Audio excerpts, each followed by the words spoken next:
Terrence owns a fourplex rental property in Jefferson County.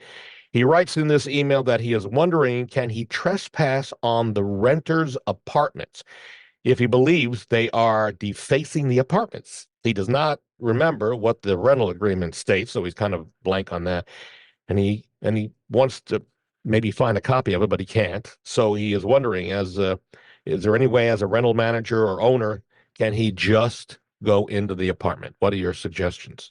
No, not without notice. My suggestion is first to find the rental agreement because you're going to stipulate in there, but not without notice. I believe law in Kentucky is 48-hour notice. You got to give a tenant to inspect the property.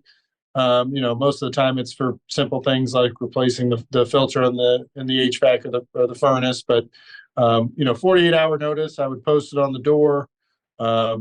But I would find your rental agreement because you should have stipulated in there as well. But I would not just go walking into anybody's door. You don't want to trespass onto a tenant's property. That'd be same thing as them walking into your unit. So you want to be very careful there.